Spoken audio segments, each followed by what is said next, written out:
Warning, this video is intended for audiences who are 13 or older. If you are not 13 or older, please fuck off and tell your parents to moderate what you watch online. Tariq, hey. Hey. Hey, we're done! We're done with Donbrothers! It's time for... And hey, look, like the power of Murasame's mother, you know? Right? We should use that to bring William back, right? Maybe William, all this time, has never actually been gone and was just a subconscious voice in our head, you know? I don't think right? that's true, because if that were true, I think I'd have more hope. I think I'd feel less alone, less frightened and scared, struggling to stay alive. Right. I'm glad I don't. Have you not been wondering where $300 out of your paycheck every week? No, I haven't. This is funny that you say that, because today is rent day and I need to pay my landlord. I'm gonna do that right now because that's more important. I'm gonna make sure that gets sent in right now. You keep talking about whatever you want to talk about in this fucking goddamn nightmare that I'm stuck in. Please, God. Hey, William, back. William, you're back. You joined us within the last.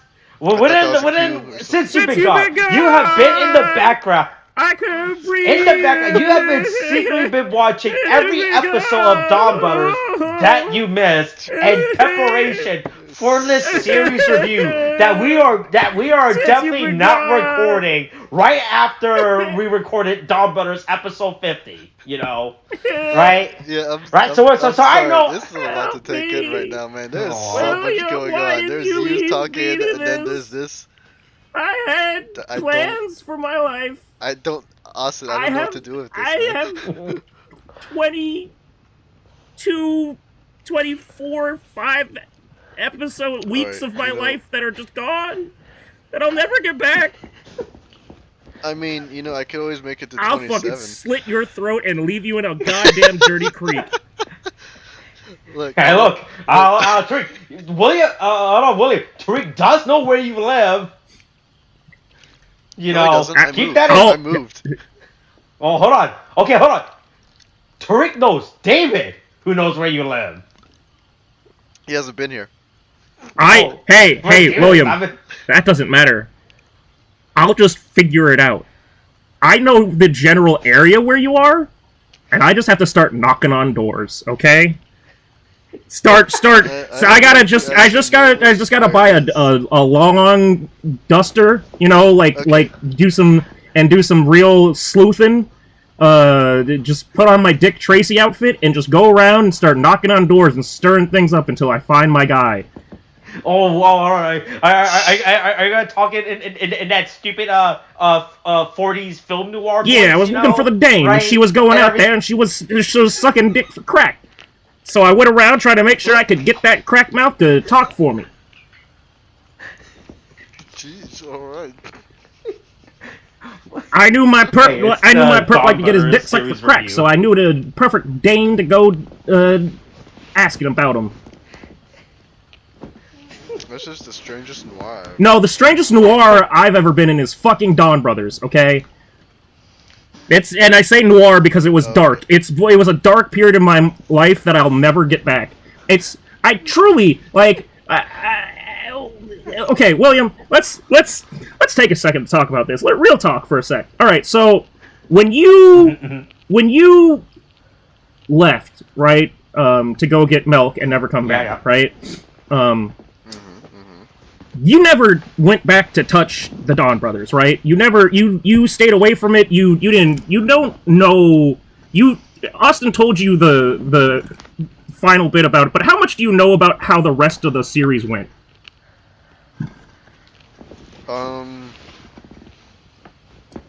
Honestly, it's only through some memes that sometimes I get. Yeah, I just want to know, like, how, like, what plot device question, what storylines do you have any passing curiosities about that you may want to get a conclusion about? Let me try and be an answer, a guide for you to just try and give you some answers that I know have been burning in your mind for the whole thing, stuff. Right. I mean, if we're being legitimate about this, I think it's the plot line with I don't remember the names. That's fine. Just colors are fine. the love triangle with the. Well. Wouldn't you like to know? All right. So let me regale you with a tale, William. So we're talking about Inuzuka Tsubasa, the Black Ranger, Inu dog brother. Fuck that shit. Okay. And then we've got Kijino Tsuyoshi, the peacock, pheasant, whatever. Kiji brother, whatever.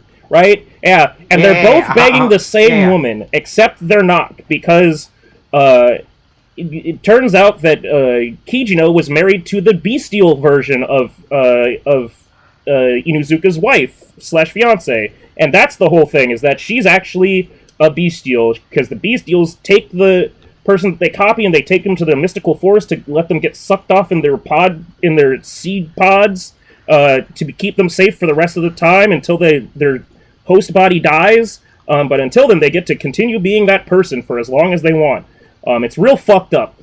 So Kijino's married to an alien person that's kidnapped Inuzuka's fiance. Well, hey, what if I told you that everybody's favorite pair of thighs, Sononi, also added to it, so now it's a love quadrangle. It's not a rectangle, it's not a square, it's a quadrangle.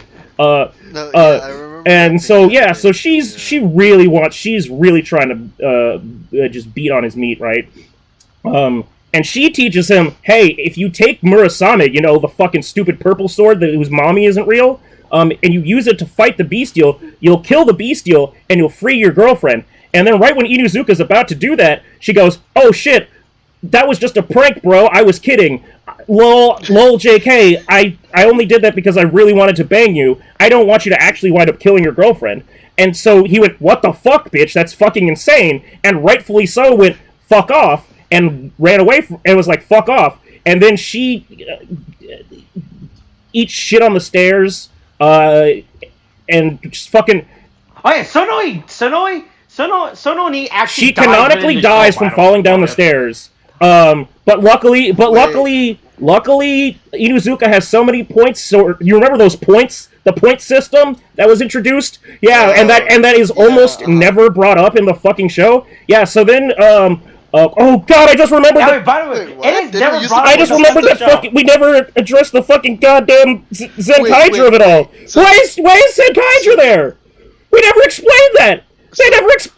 Oh yeah, by the way, the identity of Kaito is never explained within the show, William. So wait, he was just there? There's no connection to the previous season or anything? No. Look, the connection is that his agent worked out the best deal for him to get a second year's worth of paycheck for. All right, if that's anything, if that's a testament to anything, that means that guy's agent is way better than honestly, right?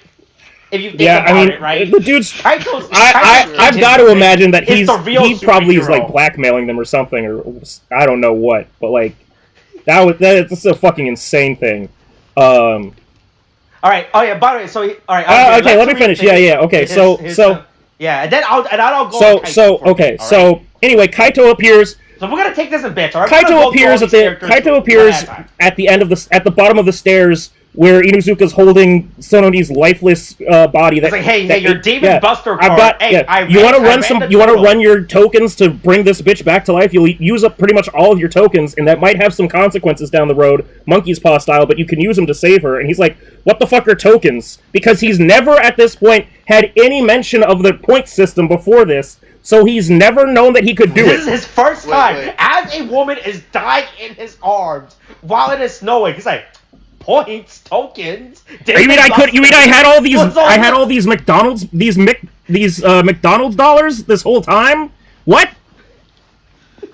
No, hold on. Alright, so then he goes, alright, Doc, I don't know anything about this point system, but you've told me that I can save this woman that literally tried to gaslight me into killing my girlfriend so that she could steal me for herself. Do it. Bring her back to life. So he brings Sononi back to life using up all of his points. And then luckily, through a series of events, Inuzuka is able to get his fiance out of the forest. Side point, everybody that ever died as a Hitotsuki or from the bestials gets ejected and gets saved from the forest where they're being pod peopled, okay? Then the bestial that was... But at the same time, the bestial that was Kijino's wife, impersonating Inuzuka's fiance, she just gets mowed down, just ripped to pieces by all of the other like dog bestials, all the cat bestials. All the cat bestials just gang up on her by the riverside and rip her to pieces. And her body is the 1 minute you see her fighting for her motherfucking life against all of the cat bestials, going, "Oh, I hope you're able to find happiness." The next minute you see her face down in the water, floating down the river. Anyway, so to answer your question about the love quadrangle, right? So Kijino goes fucking batshit crazy because once he finds out that his wife isn't real, and even if she was real, she's the copy of somebody else's fiance. So even the person that he does love isn't actually the person that he loves. So he goes into full blown denial. He has a real fucking like psychotic break. It's actually insane. He buys a doll and tells people that his wife is back home this whole time, and she's definitely still loves him, and everything's cool, and everybody keeps telling him, "Hey, I'm pretty sure your wife's a bestial. Hey, I'm pretty sure your wife's a bestial. Hey, I'm pretty sure your wife's a bestial." And he keeps going, "Shut the fuck up! Shut the fuck up! My wife is real. She lives in Canada. You just don't know her." Does some real unhinged shit. He fucking narcs on Inuzuka twice. Challenges him to a fight, which is the only reason that the Don brothers actually find out that Inuzuka is the Black Ranger. In episode 45, mind you. They don't find out they don't find out naturally, through like a team building. They just find out when Kijino tries to kill Kijino, everybody's favorite limp-wristed, lip-dicked salaryman, tries to fight a fucking escaped, a fugitive man who's lived the last, almost a year on the run. Oh, no, and also, by the way, that site was also really sad, right? Because Kijino definitely has no upper body strength to the point, oh, man, I'm not winning, so I'm just gonna start shooting him with my gun. Basically, he starts losing the fight, and he starts losing the fight, he starts losing the fight, and he pulls out his Don Brother gun, and starts shooting him, and then Inuzuka goes, "Ooh, joke's on you, I have one too, haha!" And they start shooting at each other, and he's like, "Cool." It's like, call an ambulance, but not for me. Kijino run towards Inuzuka, right?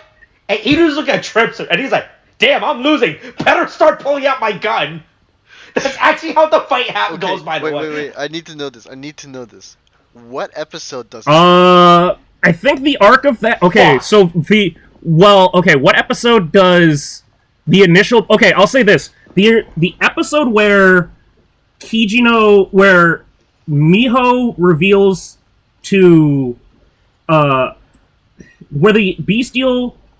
This all happens within the last 10 episodes, right? Like the show. Hold on. I need to find the episode where I want to find it specifically though when things just go before, because I think it's like episode 30 or something when it goes to shit for Kijino.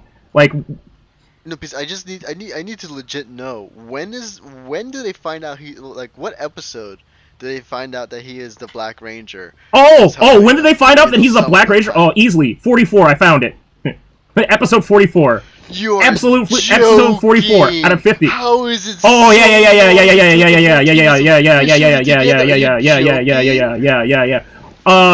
Also, I wanted to let you know that episode 34 is the episode where Miho, the bestial taking the form of Inuzuka's fiance, runs out on Kijino and reunites with Inuzuka. Still not she at that point she's not even telling them that she's a bestial. She's just causing an active love triangle and making people gaslighting Kijino and Inuzuka to oh yeah, I'm definitely your fiance. I don't know why I've been with this guy for. Oh man, man, I don't know what happened. You better protect me, please, Inuzuka. So anyway, right? Okay, so that's. So, Kijino and Inuzuka have their little tiff, whatever, blah, blah, blah. Nastumi is freed, right? Okay? They get everybody freed out. And so Inuzuka is finally like, oh my god, my fiance's back. But wait, he's back to being a a fugitive, even though the entire reason that he was a fugitive was because people were missing. So why is he a fugitive again? Well, it's that little monkey's paw with using the points. There's the consequences to all of your actions have consequences. Okay, when will you learn? Okay, your actions have consequences. So, what does this mean? This means that Inuzuka has to be on the run. But don't worry, his fiancée, Natsumi, is there to help him and care for him, and they're talking about a bunch of stuff. And then she's like, boy, I had the craziest dream. I was a hairdresser. You know how I always wanted to be a hairdresser, right? It's like, yeah, I guess. And he's like, yeah, you know, and I was doing this other thing. He's like, okay, so I know this guy that may know something about that weird dream that you have. So he takes her to meet Kijino. Because he's like, hey, I think this would be a good idea to help both of you find some kind of closure. Like an idiot. You know, he's like, right? This will solve everything. All it solves is Inuzuka still has to run, and then Natsumi is like, I don't know what the fuck is going on. My life has been a lie. You're telling me all that shit was real. What the fuck? And Kijino's like, holy shit, this girl is talking to me. I can't believe it. I don't have to be an incel anymore. I don't have to go back to being an incel. And it's like, okay, cool, right? And then you also missed me having to fight for my motherfucking life to tell people that, hey, you don't defend incels. You don't make don't be a little bitch and say, oh, I'm using incel too much as a term for people. Kijino's got big incel energy, okay? He's got big incel energy, all right? So that whole thing is happening. But when Inuzuka's running for his life to try and escape the police, who's there to defend him? Sonoi, shooting crossbows like Hawkeye at the police. She's defending him. Oh, clearly, this is the true pairing that we should have had all along. And so, just like that, by the end of the series, everybody's where they need to be. Kijino gets to Miho. Natsumi comes back to Kijino and says, hey, want to continue the dream that we were having? And Inuzuka and his mysterious accomplice Sonoi to continue to be fugitives of the law. Like fucking Billy, no, not Billy the Kid, Bonnie and Clyde. Bonnie and Clyde? Oh my, what the, he got the shit. Yeah, no, it's bad. And that's the thing, William. That's one of the better story arcs contained within the show. No, yeah, I mean, it sounds entertaining. This show is a tragedy for a number of reasons. None of them are the right way to be a tragedy, though. Mm-hmm. Right? The rhythm, right? It's absolutely insane. Hey, look, here's the thing. I've always been on the team that Chijo does not deserve a happy ending. Because within the show, they never portray us any sympathetic reason for us to actually care. He's like, oh no, look. Because his entire character arc, right, was like, hey, I have a wife. Please check out my wife. People said I would never get a wife. Well, look at me now. Check it out, Brad from high school. Oh, by the way, he went to high school with a character named Brad, by the way. Brad is just bullying him about, like, you'll never get a wife. boy, hey. And here's the thing, right? I'm making a joke about high school bullies, but within the show, there's actual high school bullies. Okay, alright, hold on. Hey, so, William, so that's answering one question. Before we go on to the next thing that Austin's already, okay, Austin, you go on to the Kaito thing, and then we'll come back around to high school bullies. All right. Wait, so the origin of Kaito within the show, it's never fucking explained, because the show and the production of the show contradicts itself so much. So, prior to the show being, I think we went over this, how they said that Kaito is an alternate universe Kaito, you know, right? It's like how in one universe, Nick Fury is Samuel L. Jackson, and in another universe, he's David Hasselhoff, right? Yeah. Right? So, within the show, they never explain who the fuck Kaito is. Kaito, within the show, reference the events of Kaito from Zenkaiger, but we are never given any actual evidence or anything to support that he is that Kaito. He just says, yeah, you know, I've done this before, right? And that's it. By the end of the show, it is never referenced who the fuck... Like, we don't know what Kaito's is a benevolent god who's living among men, right? We don't know this Kaito from the Zenkaiger on a deep state mission, right? To find out where our weather balloon technology is. You know, right? To make a comparison, the thing that I would say is the closest thing I can think of as a comparison is when at the end. It's like J. Well, yeah, but I'm going to make a reference that William won't understand, but I'm going to just make this comparison to Kamen Rider.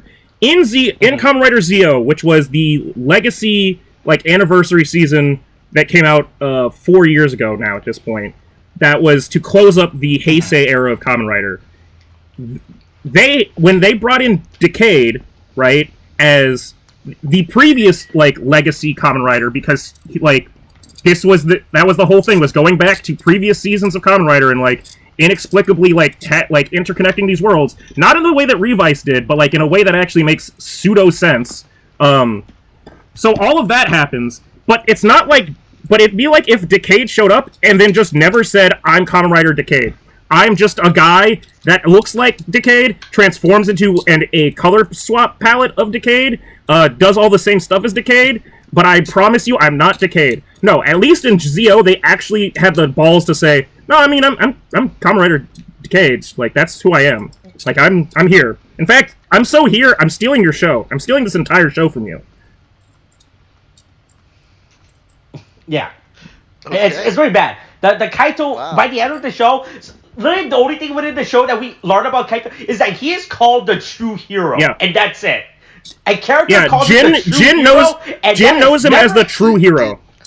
So apparently Jin knows who the fuck Kaito is, right? You remember Jin, William? In cyber jail? Yeah. In cyber jail for making deep fakes of streamers, streamers, you know, right? Right? Yeah.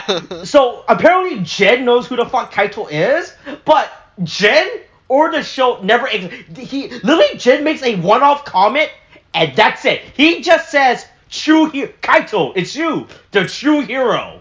Yeah, and then he basically goes, That is the. Oh yeah, by the way, so this is gonna be real quick since these are really minor. Oh yeah, you know Jin's in cyber jail, right? Turns out he could leave whenever the fuck he wants. No. Yeah. He's in the show. Not only does he leave at one point just because he leaves at one point to aid in the peace talks between the Cerebrans and the Donbrothers. But then at the end of the show, you literally see him just walk out, essentially, just step over the fucking gate at the end just to have a fucking casual snack with Momoi Taro. It's real fucking so it turns out, and look, William, it turns out Luke Skywalker didn't have to stay on that stupid island the entire time. He could have left, you know, right? Turns out Luke Skywalker could have always just It turns out Luke Skywalker could have always just came back, you know, right? That's insane. What? Yeah. What? All right. Yeah. So, okay, we got him. Do you have any other burning questions before we lead you down memory road of some other things? If we can, okay, so I'm assuming they didn't explain it, but if he could have left this whole time, why did he stay? Because he wanted to avoid being in the show. It's because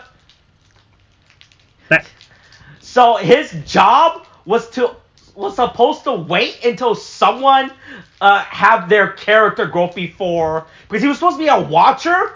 But hey, that's the thing about being a watcher. Who watches the Watchmen? Right? Mm-hmm. About watching and making sure a character grow. Hey, not a good idea to do it from jail. It turns out. If you want to ensure, so he was supposed to watch over and everything, right? But it turns out he didn't have to do it from the comfort of jail. It turns out he could have just done it from the comfort of his house. Yeah, but he gets 3 square meals a day and a roof over his head that he doesn't have to pay for. Yeah, I'm pretty sure at that point it was just. Oh yeah. Look, William. We don't have to talk about you. This is about Donbrothers, okay? And I say that I say that because you abandoned us to go to jail and left us. Okay. Why? What else did you think I was talking about? No, it's okay. We don't need to delve into. Well, that's all we're talking about is history, the real, true history of the Donbrothers. But anyway, yeah. Hey, any other burning questions? What did I forget her name. William. William. Austin, don't you say a motherfucking thing. Okay. All right, hold on. Before Tariq goes on his rant, William. So I always like to play this game where I have the contestant guess what the answer or what they think is. Before I feel like they're a fucking idiot and everything knows wrong. Go for it. William, remember what you remember from the situation that Haruka was in. What do you think the solution was? Mm-hmm. There was a person in a bunny costume, right? That was right. That she was called. Everyone say she was a plagiarist up to the point where her own aunt, right, was calling her a plagiarist. Right. But the aunt still drinks, by the way. By the end of it, don't worry about that. Look, just live. Hey, the aunt's favorite time is still live, laugh, love. Okay, it's 1 o'clock somewhere. Okay. Yeah. She needs to have her hourly wine glass. Hey, look, I'm pouring myself more rum as we speak. All right, so what do you think the resolution of Haruka and Shina Naoki, right? The plagiarist person in the bunny suit is before Tariq tells you it. Well, okay. Assuming she didn't use any points to put herself in a monkey's Ooh, hold on, William. Don't hurt yourself now. Okay, all right. I'm assuming the best. Oh, please do. But so I'm assuming that she's no longer considered a plagiarist. Okay. But I don't like. Perhaps maybe decided to move past her ego, past the whole manga thing, and then I don't know. Did something that. Wow, that sounds like an incredibly mature and thoughtful way to think of it. You sound like an actual adult who's gone through things and has figured out how to move on with life when shit hands you a curveball. That's not what happens, William. What if? Wait, you sound like a guy who works at Home Depot to move across the country. I wouldn't even say that. No, I wouldn't even say that. I would say that you sound like someone who says I'm working in one dead end job and I just watched someone. I just watched my boss tell me to keep mowing the lawn in the middle of pouring rain. And pick up leaves during fall pickup season, and then you said, I'm taking my last paycheck and I'm walking away and I don't care what else I do. I'm not doing this. No, that's what you're talking about, William, which is an incredibly responsible and mature thing to take. That is not the answer, William. William, let me ask you a question.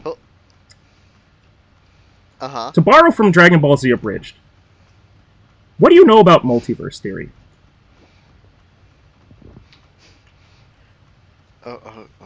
Why is this the question? Okay, multiverse theory just states for every action you create a different universe that has different set of consequences and whatever, assuming Yeah. And if there's multiverses, there's multiple yous. Right. Yeah. So like right now, right. Every second or whatever. What if one of you decided to visit you, and then fucked you in the ass creatively? No. Yes, William. No. What if the call was coming from inside the house the whole time, William? Wait. Yeah, remember those pesky little points that we mentioned before? What if Haruka from a different future decided to come back and use her points to take a vacation in the past? And then just casually write a manga that got her past self accused of fucking plagiarism. Wait.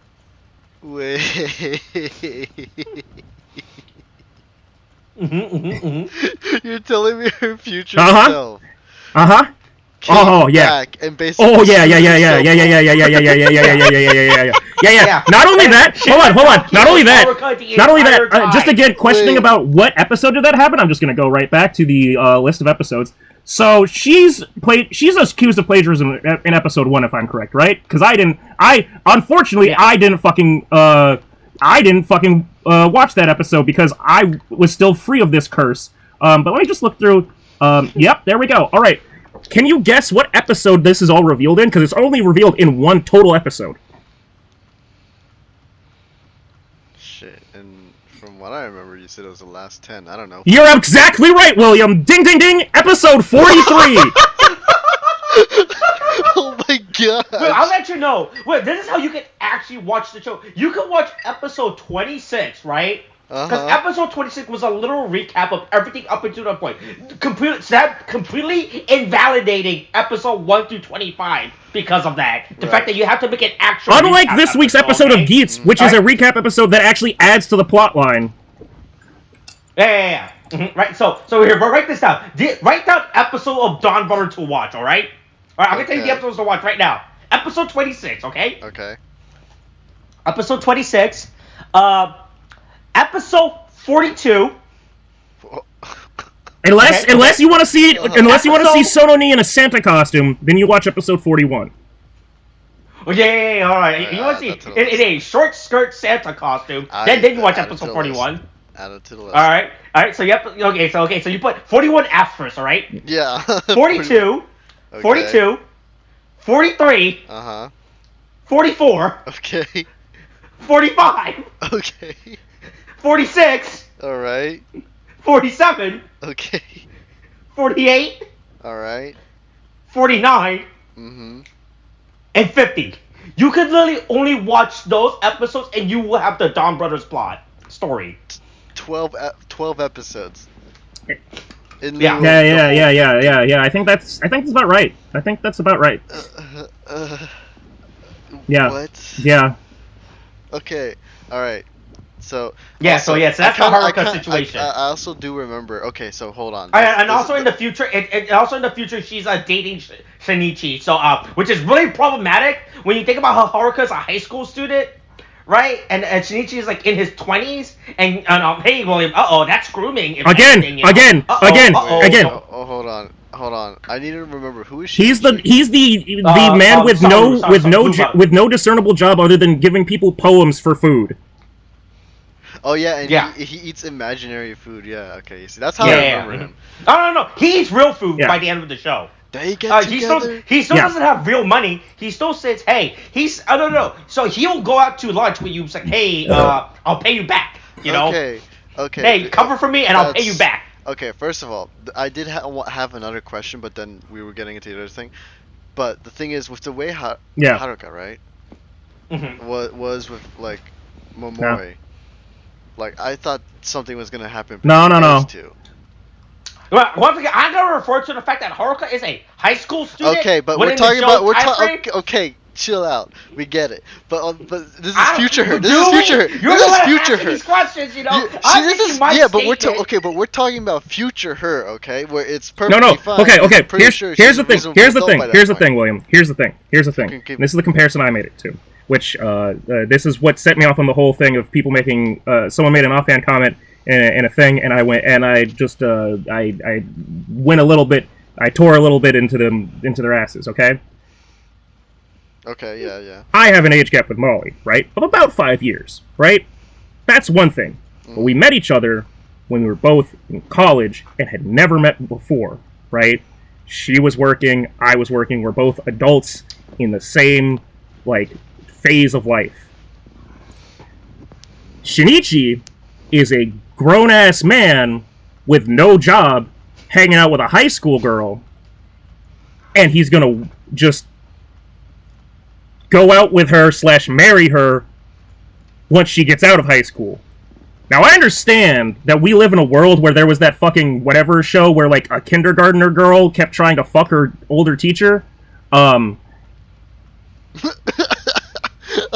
But that is not the world that we should be living in, okay? It's about, it's not the age gap problem that's the issue. It's the fact that one of them is in high school, and one of them is a grown-ass man, living his life out, a 22-year-old and a 17-year-old is very different than a 19-year-old and a 23-year-old, right? There's a difference between, those two phases of life in terms of age gap and, versus, fate, where you're at mentally. It's not a huge difference, but at least for the factual thought of, even if he waits until she's 19, that's still him waiting, right? That's some real Drake Millie Bobby Brown shit, right? That is the countdown clock on fucking, Mary-Kate and Ashley Olsen and, Paris Hilton and all that other shit. That's the difference. Alright. Point taken. So anyway, literally everyone should not try to bang Momoi does some unspeakable crime in the future or something that makes future Haruka hates Momoi, alright? There you go. Oh god, but then but we never find out what that crime is, so don't worry about it. Wait, hold on. Rewind. Crime for what now? We don't know. That's the point. In the future, Haruka hates Momoi. That's it. And we never find out the reason. Especially, even despite the fact that they were getting along pretty well from what I've seen in recent episodes, the episodes I've seen. There's just some random reason to say I hate him now. Look, at some point the timeline, there's a break in the timeline, you know. Okay, right? And then here's the thing. Like, because now I'm thinking about timelines and about like, well, if like, was there an original timeline where Haruka just was still a ranger but just didn't like get fucked over? And then in the future she decided to just use those points and then go back, and then she's just created a different timeline, but then she's now created an endless loop where she has to go back to. No, she just wanted to use her points and go on a cute little weekend out / few months out with her man. And why would she decide to do that with the monkey's paw situation? Like, she has to know because, like, so the points of the condition was you can go back in time for your vacation, but you gotta go back to the time when you were around, you know, right? And that's it. She couldn't just like go to the 80s or something and make a no. Well, just because you want a free vacation doesn't mean you can go anywhere you want, okay? Yeah, even if it's like an omnipresent fucking you get to go to Chicago, all right? Hey, look, brother. Just for the topic, you get to go to Scott Adams' favorite neighborhood, all right? Scott. Yeah. Hey, look. It's safe, okay? Nobody will bother you there. He made sure of it. Jeez. Okay, so I guess. Okay, so we got the. We got Haruka. It's square now. I guess now there's. Well, actually, I wanted to know about Momoi and the Celestial. I don't remember his name. The Celestial? What do you mean? I think it was Celestial. I don't remember. You mean the Cerebrans? Cerebrans. Okay. Yeah, I don't remember what they're called, dude. But what? Yeah, the guy. Oh, you mean Sonoi? Oh, yes, our favorite trio. So Sonoi dies. Okay. And then he gets brought back to life. Mm-hmm. Okay. They suck off some of his juice and put it into Sonoi. Then for a hot second, Sonoi starts acting like Momoi, and then that just works its way out of him for really no reasonable reason. But now he's learned a little bit more about being like a person, and he also starts to like sort of like he starts waffling, you know. He starts getting a little bit more. Oh, maybe I shouldn't be being a bad guy. Just like pretty much all the Cerebrans start going. Oh, maybe I should. Yeah, no. The Cerebran actually have an actual growth throughout the show. Yeah, Sononi goes. I really want to fuck that dog. Inuzuka's like, I really want to. Not Inuzuka. Sonoza is like, I really want to read manga. And Sonoi is like, I really want to hang out with Momoi Taro, I guess. I don't know, actually. What am I doing here? I just don't want to do this, actually. Can I leave? And once they start once their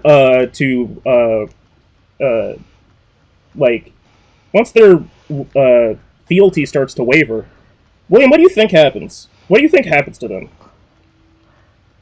What do you mean? Oh, like they're they've been pretty much the one cohesive, like, active antagonistic force. So what do you think happens once they start to like waver? I'm assuming that the group falls William, and they're no longer an active antagonist. What if I gave you a quick Japanese lesson? Okay. Sono-i, Sono-ni, Sono-za. What do these represent? I mean, from what I remember, it's like basically, I don't know. Oh, very good, William. Very good. You're a good student. Okay. Now, this is where Sensei comes to give you a lesson. What if there were more numbers than just 3? Yes. Yes. No. Yes. No. What if there was Sonoshi, Sonogo, Sonoroku. And by episode 50, they introduce Sono Na and Sono Ya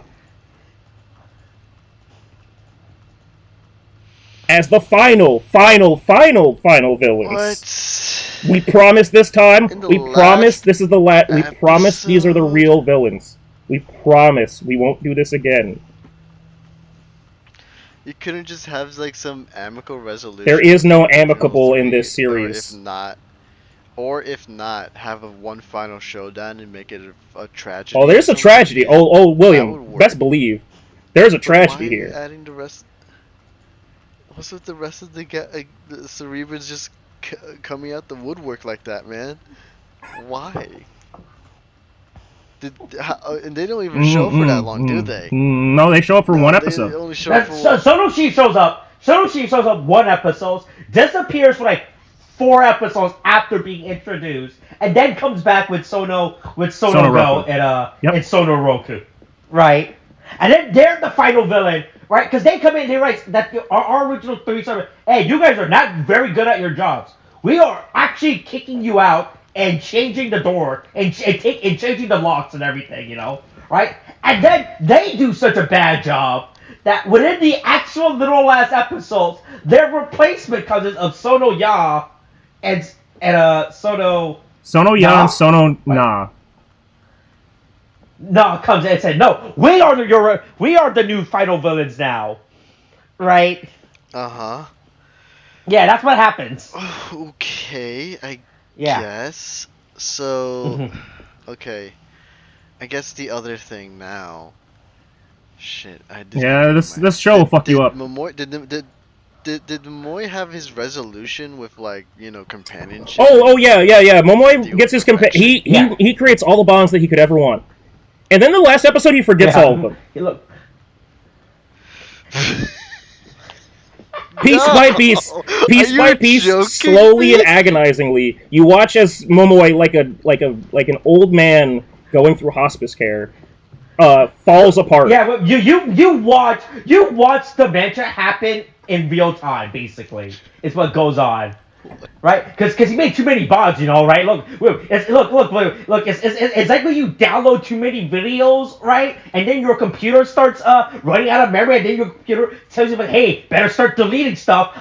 Or else my memory is too full, and you can't store any memory. Look, all I'm hearing from this is that all he needs is like maybe 50 PlayStation 4s, and then he'll be good to go. No, I think what you're missing is that we need to find that cure for fucking Alzheimer's fast, man.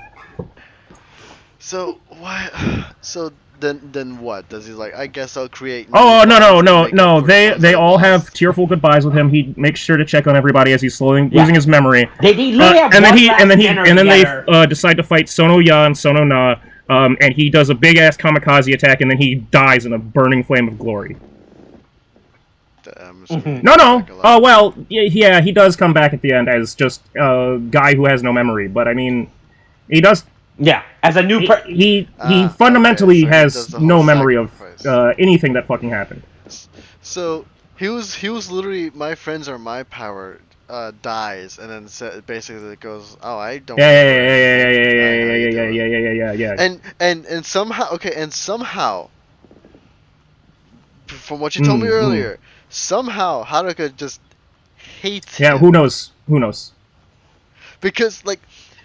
For what reason after that ending, from what I'm hearing, and then that still happens? Multiverse.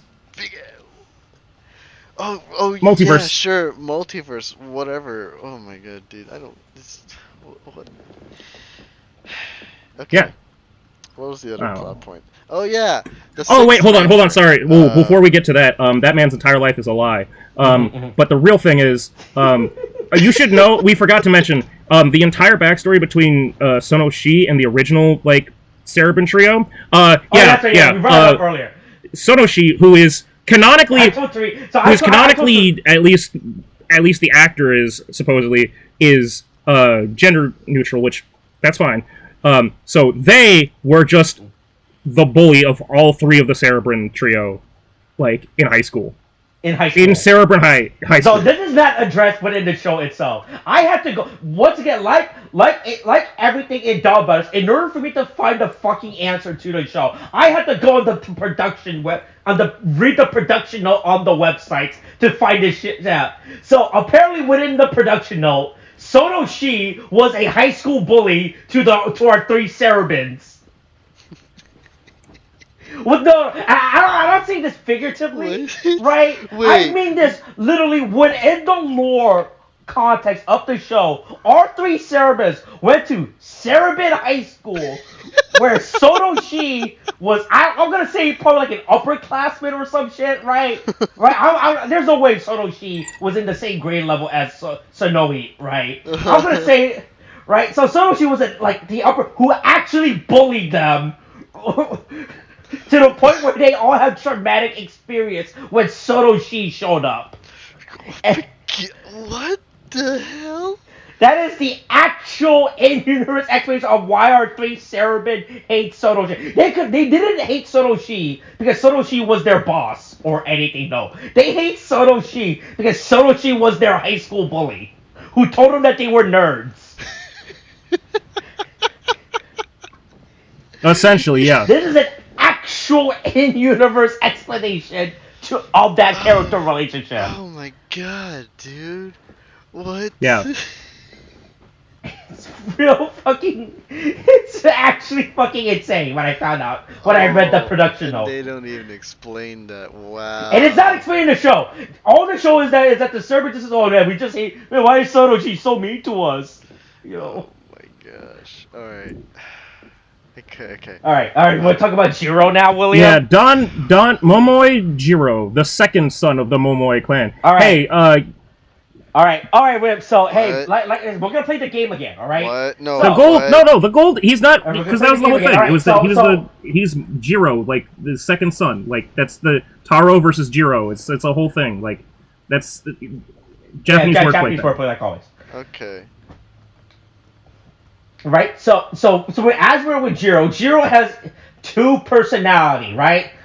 Fucking Wimp and Chad, right? Guy, right? Wimp and tells woman to stay in the kitchen. Yeah. Those are his two personalities, all right? Okay. Right? Wow. So what do you think happens by the end of the show in regards to Jiro? Okay, so because he had this whole shtick about being like the hero or something. He wanted to be included. Okay. He just wanted everybody to include him, and even though his other half kept wanting to fucking kill Momoi and fight. He's a fighty. One half was fighty. One half was fighty, and one half was a nice boy. Yeah. Okay. So I'm okay. Assuming because they do present it. And learning that he's not the hero that he was told. Also, I need to figure out that thing with the voice, man. But because he was told that. I remember him being found in the river. So. Okay. Yeah. Right. So. Personally, I would say he would figure out what the voice's deal is, unless that is his other half just coaxing him on because. Who knows the fuck, right? Wait, are you confusing? Are you talking about gold or purple now? Oh, wait, hold on. Now okay, Jiro. Because I was bringing it to the point. Jiro is the one with dual personalities that turns it into he's the Sixth Ranger that turns gold or silver depending on his personality. Okay, yeah, okay, that's what I'm talking about. But yeah, okay.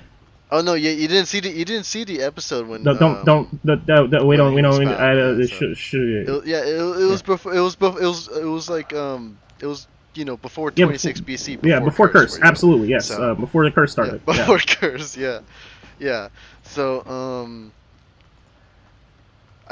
because the thing is, he was found. Like there was a voice in his head telling him he was going to be a hero, and then he comes out to realize that there is someone else who's already technically fulfilled the role of hero. So then he has to find a place in the team while also, kind of dealing with like, am I meant to be the hero? The answer is what no, should he's I do not. If I am, then shouldn't I like take him out of it or what? Ish. So, but also he has. Do you also remember that he has like a bunch of like he, not only does he have the like crazy voice, but he also has people that like care about him and like, he Mm-hmm. You know, he has the whole village and everything. Everybody's rooting for him, you know. So yeah, sure, but they were kind of tired of rooting for him after a while. But I wonder why. I wonder why everyone's so tired of rooting for him. Why. You know? Yeah, but I guess if anything, I assume that he figures out maybe the voice is fake or something. Careful, William! Don't get too smart. Okay. Okay. Like Icarus. Wait, don't be like Icarus, you know? If you get too close to the sun, you'll fall. Alright, well, let me fall on my own time then. But... Do you want to fight? You want to stand near the step upstairs while you fall? Hey, I'll let you know if you fall down. Me and two. No! I absolutely will use my points. I'll use all my points to save him. Don't you dare! I will protect him with my life. I will not go back. You can't take me back. You can't make me. You can't make me. I promised. You promised. No, he's back. William can't leave. Don't leave, William. Look, please, stop with the mental breakdown. Please don't leave, William. And I'll say I'll stay. All right, I'll stay as long as you promise no more breakdown. I make no promises other than I will do my best to God and my country. All right. Well, the consequences fall on you. Anyway, so I'm assuming he figures out maybe again the voice could be a Surubi messing with his head to make a potential enemy for Jiro, or not Jiro, Momoi. Sorry. And then he fights against that influence, accepts that while he may not be the hero, he can help the hero succeed, overcoming his ego. Beautiful. These are realizes beautiful that he's lessons. happy with himself, and then goes back home to a village who has dearly missed him because he did provide a certain charm and whatever the hell the words, right? But they missed him, so he's welcome back and he's happy for once in his life, choosing to be himself. That kind of thing. Pretty sad, whatever. But yes, yeah. Well, what if I told you that actually there was no village? There was no village. There were no friends. Jiro was groomed by the leader of the Bestials to become the successor to the the police officer that found him was a bestial to guard the bestial forest. Wait, who? The Mr. Policeman that saved him was actually a bestial this whole time. It turns out that a lot of problems could be solved by just going, are they actually a bestial in disguise? And the answer is yes. They are just a bestial. So they've been out. Oh yeah. Oh yeah. So. Okay, they were. Oh yeah. So then. And all of his friends that he knew and the girl that he liked, all figments of his imagination created by his adoptive bestial father to pacify him and make him happy. Mm-hmm. It was all a self-coping mechanism, and so his alternate personality was his mind creating a defensive mechanism to deal with all this. So it's essentially he learned a martial art as a way to cope. That's a way to call it a martial art. I would call it a mental breakdown and psychotic snap between personalities, but you call it whatever you want. I've watched Moon Knight. I think this is Moon Knight. I'm pretty sure he's just Moon Knight. Yeah, and by the end of it, he actually Professor Hulks himself out of it. He actually his timid personality with his aggressive literally combined. He literally is reborn to a completely new character. Like the Jiro that we are. He literally changes his name. Right. Like, the Jiro that we know for the majority of the show is irrelevant by the end of the show. Because it is actually a brand new character by the end of it. Okay, wow. Oh, okay, that kind of threw me off. Really? Yeah.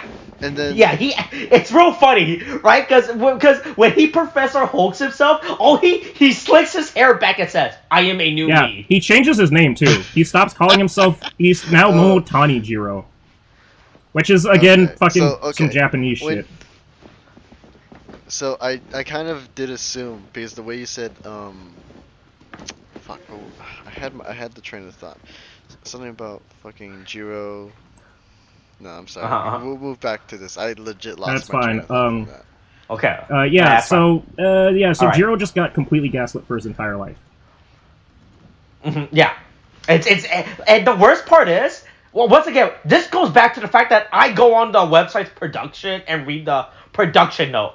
Apparently, his original character art was written to be way more depressing and sad, and that this is the nicest way that they resolve his character. Wait, did they just? Are you just summarizing to me that it was going to be way sadder, or you're just skipping over the plot points? Oh, we don't have any. They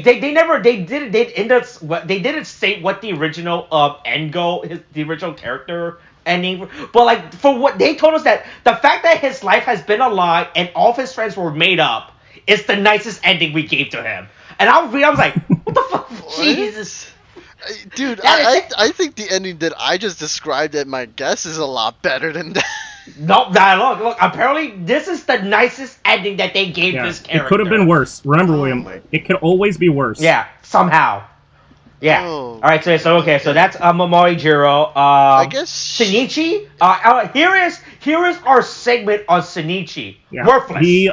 Oh yeah. That's it. I will say this. Hold on. I will say. Okay. So there's an entire point where we finally get the when the Cerebrans finally go, hey, we'd like to be good guys now. Can we be good guys? And then Momoi gets fucking he gets sucked into fucking bad space because Kijino fucks up again, because Kijino continues to fuck up. Kijino gets turned into Hitotsuki a total of 2 times, just in the time that I watched the show. Wait, so 3 times? I think it's 4 times, actually, they count it. Yes. No, 4. So it might have been there might have been a 3rd time that I saw that it happened and I didn't even remember it. But yeah, basically, yeah, it's bad. It's bad. It's to be fair, it's mostly about his delicate grasp on reality and his wife. Yeah, insecurity. Yeah. Yeah. But so all of that happens, right? So all of that happens, right? And right. then And keep in mind, there's actually like 2 episodes, right? So after Jiro fucking finds out there, he just disappears for 2 episodes, right? To actually mentally fix him. He actually goes on I'm gonna go to that spa this weekend, and I'm gonna rediscover myself.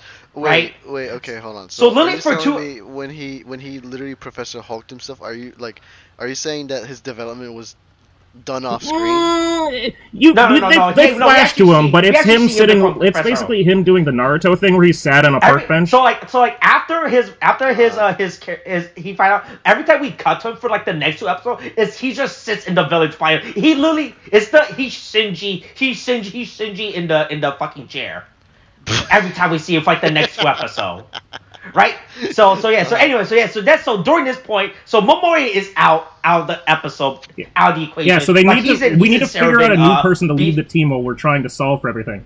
Yeah, right, because the person that was born to be his replacement having a mental breakdown for living his life, the most reasonable person is a wanted fugitive, right? Who else could lead us? We just got 3 new team members in the Cerebrans. Maybe Sonoi should lead, especially because he's, he got infused with Momoi's genes for a bit. That was cool, right? Maybe we should have him. And then Shinichi's dumbass goes, "No, I'm blue, so I should do it. I'm blue." And there's this whole stupid fucking episode of Shinichi going back and forth about and fighting, and Sonoi is the grown up going, "Okay, yeah, sure. If you want to do that, fine." And Sono's does be like, "You're better, Sono. You should do it." And it's like, this is stupid. And then at the end, it's resolved because Shinichi goes, "Fuck it. Actually, you were right. You do it. You do it. Fuck Sono, not me."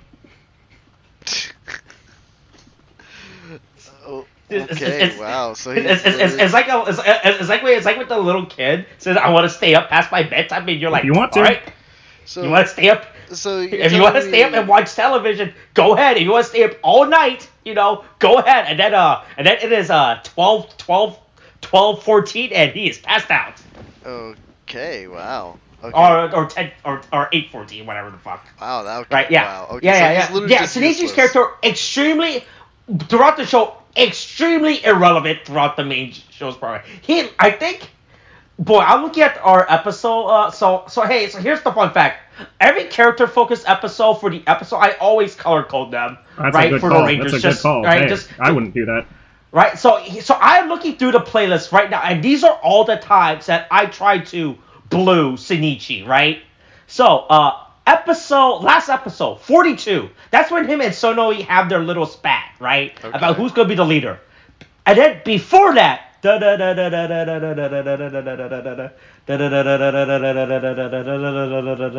episode 21. Wait, that's a noodle episode, right? That was a noodle thing, right? Yeah, was his last character focused episode, as far as I can tell from my titling of this. He only gets 2. No, he had episode 7. Don't you remember that? Oh yeah. He has episode 7 and episode 3. Don't you forget that, William? He had 3 episodes. 4. All right, come on. Yeah, put some respect on his name. We'll throw him a bone. Yeah, right? Look, just because he's homeless. Well, no, he has a home. He's jobless. There's a difference. Contribute.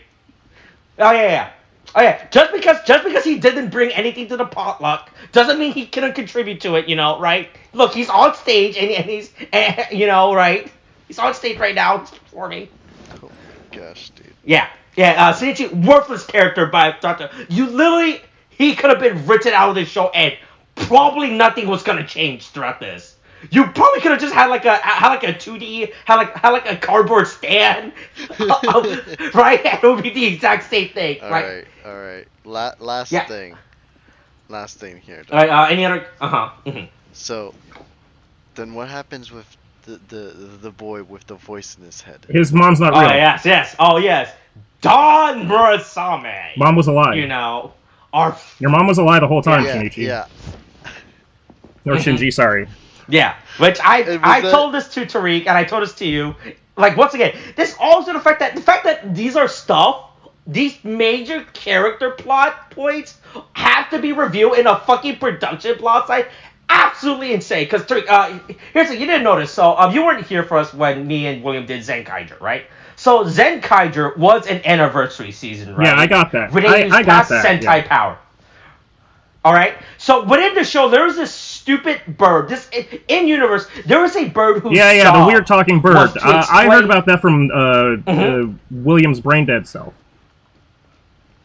Yeah, right. Who has to explain to the Rangers every week who are these fucking stupid Sentai? But the problem is, whenever they do these past sets, he just says, "Oh my God, that's Ninja Storm. That's Beast Morphers. That's the Dino Fury Rangers," and that's it.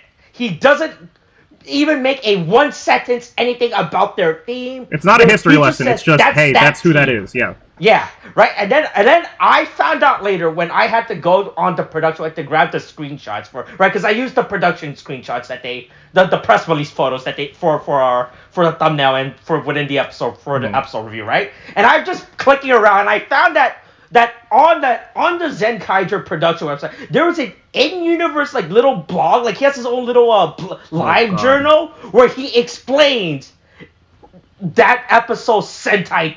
Like he actually, it's actually like a 2-paragraph written out blog that he writes talking about it. I was like, what the fuck is this? Why is this on the production website? Who the fuck is gonna find this? Because the show doesn't even mention this blog site or talks about it. I found it by accident, right? Oh my God, no! Oh. I remember I told you about that when we were doing Zenkaiger and how fucking mad I was, and how you and I were so mad at that thing. Yeah, I remember that. Yeah.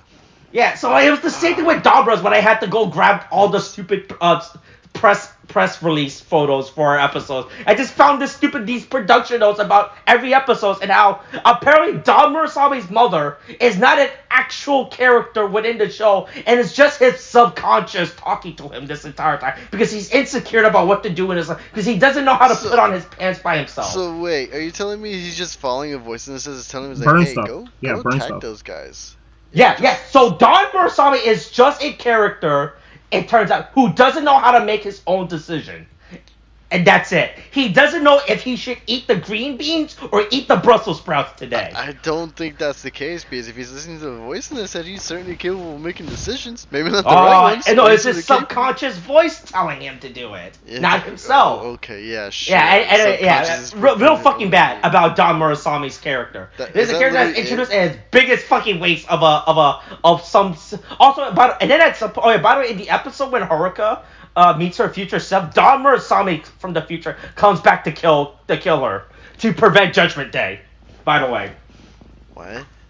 Yeah. That's the thing that happens. Don Murasame from the future comes back to kill past Haruka. Oh yeah, there's also a future Don Murasame because nothing is real, everything is wrong. Mm-hmm. Yeah, and then irrelevant by the end of it too. Oh my gosh. Yeah, I feel like that's Don Murasame. I feel like at this point, I feel like the darker plot points that may have been made in production notes would have been a lot better. Oh, of course, of course. All this production stuff I read about the show makes so much more fucking sense in every single way. Because it actually answers questions and give context to stuff within the show. Because none of this is answered within the goddamn show. It just feels like they were too afraid of the content, and so they just replaced it with all this shit that they just made up at the end of it. All right, we're getting close to the end of it. So real quick. So do you remember the Anonis within the show are grunt soldiers? Oh, did you? Oh, you missed this. So what do you think? So every season, with every Sentai, every Kamen, every tokusatsu bullshit show, there are enemy grunts. These are the little grunt people that be like, "Oh, hey, look, I'm here to fight you guys." Yeah, we're the putties. You know? Yeah, right. Hey, look, right. It's the wave of enemies you do into the mini boss shows up, right? Right. So, what do you think the Anonis are? By the way. Oh, I mean. So we know that within the show that they take on the appearance of humans and there's a they live situation, right? You know. Yeah. Right? Yeah. So what do you think by the end of the show, what we find out about the Anonis are? Well, actually, first off, now that I think on it, it's more like the invasion of those body snatchers. No, that's the Bestials. Second, it's the Bestials. Wait, it was the Bestials who did that. So the Anonis just disguise themselves as humans and live in. Right. Why do you think they do that? You know, right? Right, and they don't want people finding out and why do you think they got mad at Haruka for seeing them as Anonis? You know, right? Why do you think they would be mad for someone to find out their true identities? Okay, so because the thing is, I had thought, because with the way you explained it with the Bestials, that maybe the Anonis were like in alliance with them. That's why they were allowed to get out in the first place, and they kept it secret. And they don't want anyone finding that out, because then they also get a chance to live among human society. Oh, you're getting close. You're thinking. You're. Wait. Hey, wait. Are you in the kitchen right now? Are you cooking something? Oh, wait, we gotta let me cook. Hey, look. It's like I say about Edison format. You gotta let me cook, all right? Gotta let me cook. All right. So, Rip, are you ready for the revelation of the Anonis? Okay. They are war refugees living on Earth. What? Wait. So you know, like Syrian refugees, right? And you know, like uber nationalism and how that's bad, right? And how you shouldn't try to put kids in cages, right? Yeah. What if we did that though? Like lol, JK. What if though? Oh, hold on. I'm being called for. Oh fuck! He's been told that he can't talk about these things. I guess what? We're good. Well, we're getting too close talking about topics out. He got a convenient call to escape all of this. to escape the top. Hey, we're gonna find what William's thought about. Hey, let's ask William about the Israeli-Palestinian conflict next when he comes back. Oh, damn, I was trying to time that to when he comes back. I mean, he's having a real call. I mean, but man, look, the overall consensus to this, I mean, really is just proving how much of a fucking shit show this is. Although, I'm honestly impressed by how, it really will say how much better conditioned William had been just by experiencing this show from the beginning, that he was like, I don't know, fuck, some other bullshit happens. I'm like, oh man, you're pretty close. That's way more than I would have ever thought. Like, that's crazy. Yeah. Also, I'm not answering the whatever Palestine. What were you talking about earlier? I had the headset on. It's a wireless headset. I could hear everything. Whoa. Why are you bringing this onto this discussion? Whoa, yeah, nobody else was talking about Israel Palestine. Yeah, the Anonis are. Who do you think you are, Jared Kushner? I'm still recording. Who do you think you are, Jared Kushner? You can't solve that. Oh my god. Okay, getting back into it. What was that? War refugees, right? And the reason why the Anonis hate the Bestials so much, because the Bestials were hunting them back on their planet, and they came to Earth to hide out. They are literally hiding out from the Bestials. from the beast shows. Yes. Mm-hmm. All right, so hey, let's talk about the Hitotsuki next, right? Wait, that's or enemy it? of the That's week. literally it? I mean, I don't know what else you want me to go for from like, war refugees. Why are they so aggressive, especially against the people who are I don't know. living Hey, among? I was hiding out from being hunted. I probably don't want people to figure my. All my shit was chill until they showed up. Maybe seek the people that you're deciding to live with, like, for some help and tell them the situation. Oh, so wow! Way to victim blame, William. Way to fucking victim blame. Okay, yeah, sure, but they looked pretty fucking cozy. I mean, sure, William. You know, it's whatever you say. Whatever you say, passing for white man. Okay. Hey, how's your neighborhood looking? Has Scott Adam visit you recently? No, damn. Well, you can probably expect a visit soon because he's probably looking for a new place to live as soon as people fucking find him. All right, so the Hisotsukis are, hey, we thought they were gonna do irrelevant by the end of it. Just fucking there. It got real bad. Although it is isn't it like that we find out that the Taro clan fucking created them? Oh yeah, the Taro clan created them and everything. Or Momoi, whatever. I don't know what the fuck. And that's pretty much it. They just and the experiment got too out of control. So like, look, it's like how Australia tried to solve all their by bringing those big frogs, by introducing a new yeah, right. If we just keep introducing a new predator to deal with the previous, right? Right? Yeah, it's like why I've been letting some of the spiders live in my house, and then I just keep going, oh shit, why do I have to deal with all these spiders? Yeah. In here, I thought we were gonna talk about the war on the emus, but alright. No, it's more like the war on those like cave toads or whatever the fuck, cane toads. I don't remember what they are. I just remember the clip from John Oliver where there's a dude running over toads with his fucking truck and going like, "Yeah, I try to make it my life's mission to just pop every single one of them when I see them. You know, I think it's my goal. It's just, you know, I see one of them little buggers and I just go pop." And you just see and hear a man driving a truck, and you're just seeing pop, pop, pop as he's driving down the street, clearly popping frogs. But yeah, yeah, it's pretty bad. So yeah, any other? You got any steaming hot questions? Because let me tell you.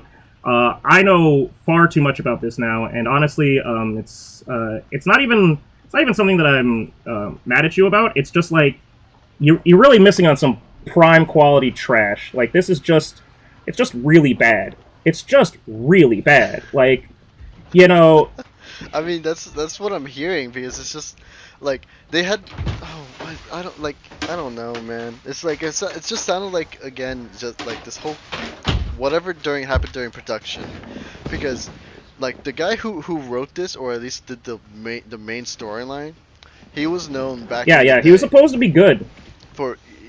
He was the chosen one. He was supposed to be good, and then he wrote Jetman, and then he wrote Jetman, what is arguably like the best Sentai season like ever. Mm-hmm. Yeah, I was explaining that to Tariq with episode 50, right? So that's the problem with Donbrothers' story. It is not a bad story. The problem is the story is badly pace, right? Yeah, it's just like, to me it just sounds like they had good, like they had real good fucking material, right?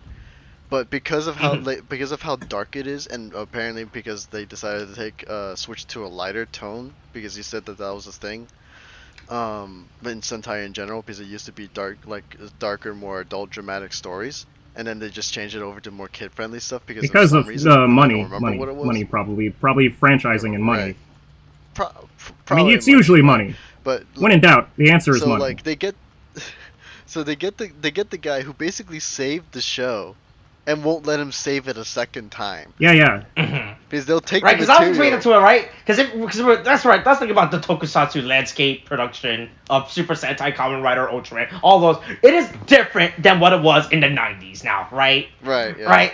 Right, because everything nowadays has to be toy-centric, gimmick. You gotta sell the stupid fucking gimmick. Gotta sell the books. Gotta sell the cards, the disc, the supplemental media. Right, everything. You know, gotta get kids to spend. Yeah, get their parents' money. Steal their parents' credit card. Steal your parents' credit card. Mm-hmm. Yeah, to spend, right? Right, and that was the problem I was talking about. Like this show has good beats, but the problem is it's a mess because the show has to abide by so many fucking things, right? Because especially with, like Bandai and stuff who are financing the show, right? Who are like one of the major financiers, and they're like, hey, put the toys in. Hey, show the fucking stupid. Yeah, I better see that fucking Megazord in every goddamn fucking episode. We paid for this shit. Hey, those Avatar gears, don't know what the fuck you're doing with those. Show those Avataro gears, yeah, you know, I better see those right? motherfuckers in every goddamn episode. Like you gotta show up the goddamn toys. Figure out a way to make them relevant. I was telling you what's it's not my job. Right, it's the fact that they have to work under all these constraints, right? Because like in the 90s and all that shit, like Sentai Kamen Rider was dead in the 90s, right? All right, but like Ultraman and all that shit, right? They weren't under these constant constraints of having to abide by all these like external forces when it came to creativity with the show, right? Like they had way more freedom and leeway to produce the show how it was. That's how Jetman managed to get away with the show's direction, all right, of drama and interpersonal connections, right? But with Donbrothers, he wants to do all that. He wants to try, but the problem is he has to work under so many different constraints now, and the show has to work under like I said, show off the stupid fucking Avataro gear, you know, check out the Megazord and everything. Right, check this out. Look how cool these are, kids. You know, hey, take our mommy credit card to the nearest Toys R Us, which still exists in Japan, right? To buy these. Yeah, it just sounds like they need a major overhaul of how they do things now if they want it to thrive in a TV show rating way. Right, which is like one of the biggest faults of the show is the fact that the show has to work under so many different constraints for it. So like if the show didn't have to work, I'm pretty sure the show would have been way better for me a treat to watch. Yeah, it could have been, right. But that's not what I dealt with. Throughout this, and we wouldn't be complaining. That's not what I dealt with. Right, we wouldn't have to complain. Yeah, right. But the fact that the story are so spaced out, right, and the fact that they have to, like, there's like so many moments of unneeded fluff. Right, within the show that does not need to be there, and you can definitely tell. Oh yeah, no, this is definitely here just to be some stupid. Hey, check it out. You know, toys. Go buy this. Go buy this stupid thingamabob. You know, this stupid toy gun. Oh, by the way, I forgot to mention this. By the way, there is they announced a director's cut of the final episode. By the way, to come out on the Blu-ray. Cut. There's a director's cut? There's a director's cut of episode 50 that's coming out. Oh, I don't know what the fuck else is in this director's cut that they had to cut out from the TV show. But apparently there's way more content we're missing out on, you know, right? Ooh. Yep, all that juicy content. Wait, how long was the original, episode? That's just a regular 23. 20, yeah, 23, 30, 20. Yeah. You get what I mean. Yeah. Like a standard, I'm pretty sure the director's probably have like 5 to 6 minutes or some shit. That's usually how much these director's cut of Sentai episodes of any shows. Next thing you know, it's an hour-long content.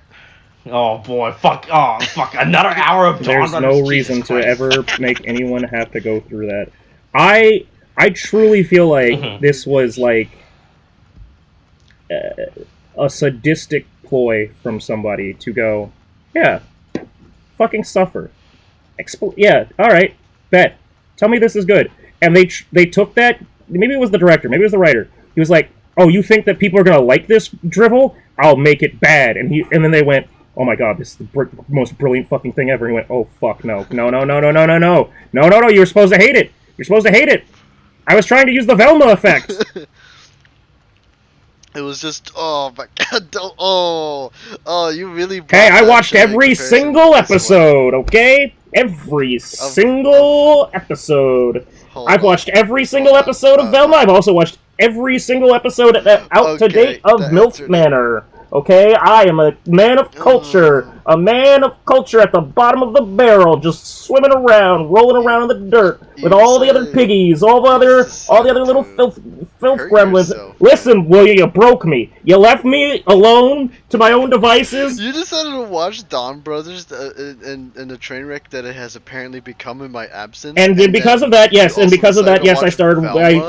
It made me a-okay with watching Velma because I went, well, it's not Donbrothers. Hey, here's the difference. Hey, let me tell you the difference, right? Donbrothers, I went through, let's just check the tapes. Go into my voice recordings. Just Go over there. All right. Starting at... Oh, we did this before the other day, actually. Not counting the mystery ones where somebody had to get... where you just were in a fugue state, right? And and were speaking differently. And somebody... you were just... that was a spirit possessing you. Not counting those episodes. Yeah. That still means that I've done... almost the entire last 25 out of 50 episodes, aka the entire back half of this show. That is 25. That is 25 weeks of episodes, not counting the other episodes that some spirit took over your body and possessed you, or you were dealing with some level of brain damage. Okay, not counting that. So that's 25 at minimum, right? Velma wrapped itself up in about a month because they put out like 2 episodes a week, and they were 20 minutes, 22 minutes each, and I didn't have to talk about them, but I certainly didn't have to but it certainly was just like, all right, that's it, it's done, and then another 2 episodes would come out the next week, and it was boom, done. Barely, it flew by. This has been like going through chemotherapy. Like, just sick and, like, bleeding, and I can't walk, and I'm losing hair, and, like, I'm making, like, by the end of this, I'm making arrangements, you know, I'm making sure that everybody else is taken care of before, if this has to go on any longer, because I don't know that I'm gonna make it. Like, that's where it is. It's bad. It's bad, man. Oh, okay. Well, I mean, at least you got the recap. Fuck you, William. Of everything else, man. I'll throw you. Look, if I didn't need you to take this burden from me, I mean, if you keep talking to me that way, I can leave you to. Okay. Well, do you want me to start calling you Daddy? Because you left me. I know that's what you recognize. I mean, you don't have to call me anything by that time. I mean, yeah. Look, to be fair, I can call you whatever. That's the other thing, William. If you do leave, I can go right back to calling you whatever you want, or I can just start. Or you could start coming back as your brain dead version and start talking about how much you love Bill Cosby and Andrew Tate. The choice is yours. All right. Any final thoughts we wanna do before bad? We close out this It's really bad. Again, look, I'm sure there was an inkling of a good idea in there somewhere, but unlike Revice, it's not like those good ideas were presented to us and they failed to deliver. It's that there was too much from the beginning, and it just kept piling on, and they tried to do like they couldn't listen to the rule of the rule of more right? Is not always better, but they just kept trying to follow the rule like they did. They did not follow the rule of, like, less is more. They just kept stacking shit on. So, rating, 1 out of 10. Never again. Right, because that's the thing, right? I don't know, I think I told you this, but, like, this series is extremely divisive right now, right? If you go on any, like, there is actually no in-between with this show. This show is actually, you either think this is one of the best Sentai show that's ever, or you think this is actually a badly written season. It is actually so bad that there's actually an interview that they did where I wanted to produce. I don't know if it was actually Totsuki Inoue or another producer who said that. Yeah, we know people don't like the show, but we're not gonna change our mind about it, right?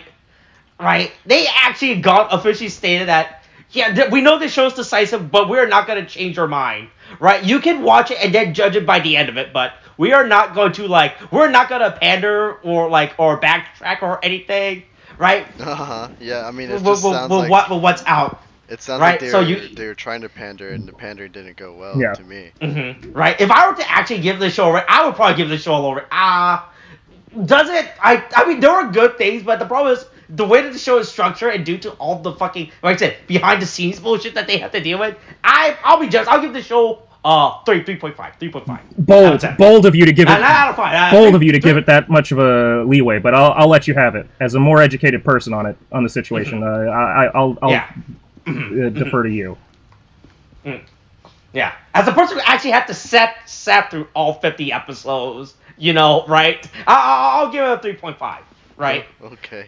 All right, but hey, you sat through like 20 episodes. Yeah, I sat through like. Let's just give you a review on 20 episodes and everything that me and Tariq have given you with our non-biased, neutral opinions about the show. I mean, also just to be fair, William. Also, I want to say, for as much of us like taking the piss on this, oh man, William missed my entire Supernatural arc. He doesn't even know that I'm on Doctor Who now. Like, no. I don't know. Just the first time this being mentioned. I don't know what other times they would have mentioned this. Dude, we haven't recorded. Yeah, in the time that you've been gone, William, I've watched all 15 seasons of Supernatural. All 15. I've seen every single episode of Supernatural, and now. Including the one where they and now, William, I just need you to understand, I'm on Doctor Who, and I'm already, and again, still in the time that you've been gone, I am already, from starting at the very beginning, with Eccleston, I am already at Lady Doctor. I have gotten all the way. That's a lot. Yeah. Man. Yeah, and also keep in mind, is it Supernatural? Like 40 minutes? It's one thing where Doctor Who is like 45 some odd minutes, but they have like 13 episode seasons. Every Supernatural season, except for like, I think there's one season that I think was around the time of the writer's strike, so it's only like 19 episodes. But almost every season is 22 plus episodes. So I watched at that 43 minutes a pop. I watched all of that. Okay? You've been gone for a while, Dad. Okay? That being said, what I was trying to say sincerely, though, is for all the shit, like, because I was going to say taking the piss, I'm like, oh, that's a phrase that I add to my vocabulary from Doctor Who. Look, for all the taking the piss that we're doing, we've still described what actually happens in the show. We're not lying about anything. It's just, this is what happened. It's just simply, that's how it works. So, yeah. Mm-hmm. Okay. All right. So let's end this off with your rating. Yeah. You know, now that you're educated from us. So just to summarize from everything I've heard, again, it just sounds like they had a really good story set up, but were too afraid of where it would take it. And so they cut it down, and then we got what we got. And it's just, from what I'm hearing, a disappointment. I don't think it was the fact that they had a story set up and they cut it. I think it's like their story was just too big, and it was like it's like, hey, look, it's like if we were to eat a steak, right? And then you eat the steak in random pieces, right? Like you cut at the center and like just take the middle piece out, and there's a hole in your steak, and then you slowly eat your way out of the steak. Right, it's like that. It's like the best. That's like if I was to give out like a good analogy, it's like that, right? Right. Here's a perfectly fine steak, but you decide to eat it in the most inconsistent way. You finish the steak, all right? Right. You finished it, but at some point you decide to dip it in mustard. You put some pepper on. Try to eat it with some flaming hot Cheetos while you're at it. You know, right? To try to get a full palate. You know, right? For no reason. Right? That's like the best way for me to describe watching this show. Right? Like nothing, I mean, there's stuff that are cut, but there was a whole story being told. But it was just told in an extremely inconsistent, unneededly badly paced way. Yeah. Well, my rating? Yeah. If we're doing stars. 1.5 out of 5. 1.5? Yeah, right. That sounds about right. All right, that's your final rating? All right. Yeah, I think so. Although I will say, if you just give me 5 seconds, just 5 seconds, I have something that I'd like to share with William. Look, you've missed a lot, okay? But you need to come back, and you need to experience some things, because there's been some really good shit happening with Kamen Rider Geats, and even if you don't come back to record with us, you should, just for your own enjoyment, you should watch Kamen Rider Geats, just to give you a sense of what's happening in Kamen Rider Geats. I thought I'd give you a little treat, something that you probably won't understand, okay. But I think that you'll find quite enjoyable. Okay. So in Kamen Rider Geats, it's a death game, and things go bad in death games a lot. There's the Battle Royale, great example. Things don't go well for those kids. It's bad time for them. People. It turns out when people die, when people are killed, they die. Okay. Yeah. Oh, so what if somebody just decided, fuck the game? I'm making my own game with strippers and blackjack.